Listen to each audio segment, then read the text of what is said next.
বিসমিল্লাহির হাই বন্ধুরা, আজ থেকে 4 বছর আগে আমরা 6 বন্ধুরা এই কক্সবাজার আসছিলাম। আবার 4 বছর পর আমরা আজকে আবার কক্সবাজার আসছি। সেই বন্ধুদেরকে আজকে একটি একটি করে প্রশ্ন করা হবে। সকলকে সবাই মনোযোগ দিয়ে শুনবেন ইনশাআল্লাহ। কামালকে প্রশ্ন করতেছি। কামাল, আজ থেকে 4 বছর আগে আমরা কক্সবাজার আসছিলাম, আর 4 বছর পর আজকে কক্সবাজার আসছি। তুমি কি বিয়ে করছো কিনা? আসলে আজকের এই দিনে আমি কক্সবাজার আছি। আজকে দুপুরে লাঞ্চ করার সময় আমার ফেসবুক প্রোফাইলে একটা ছবি দেখতে পাই। ছবিটা আজকেরই দিনের 4 বছর আগের ছবিটা।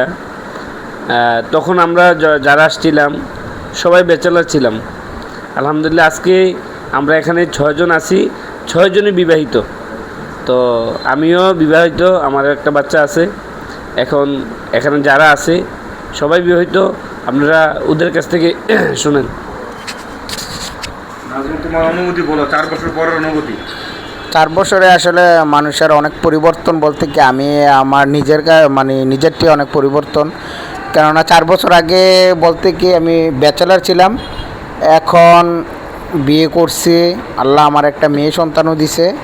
আলহামদুলিল্লাহ আমি অনেক ভালো আছি।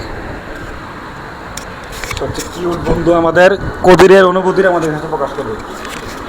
আসলে আজকে ভিডিওটা করার উদ্দেশ্য একটাই যে গত 4 বছর আগে আমরা এই দিনে কক্সবাজার আসছিলাম, আবার আজকে এই সেম দিনে আজকে আবার কক্সবাজার আসছি। তো গত 4 বছর আগে আমরা ছিলাম ব্যাচেলর, আর আজকে আমরা সবাই বিবাহিত এবং আমাদের সবার একটি করে সন্তান আছে। যেমন আমার একটি সন্তান আছে, ছেলে। তো আলহামদুলিল্লাহ সব কিছু ঠিকঠাক, ভালোই।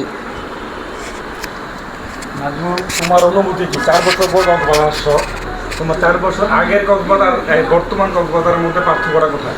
আমার 4 বছর আগে আসছিলাম আমরা সাদ্দাম, আমি খুব মিস করতেছি সাদ্দাম, বিশেষ করে সৌদি প্রবাসী।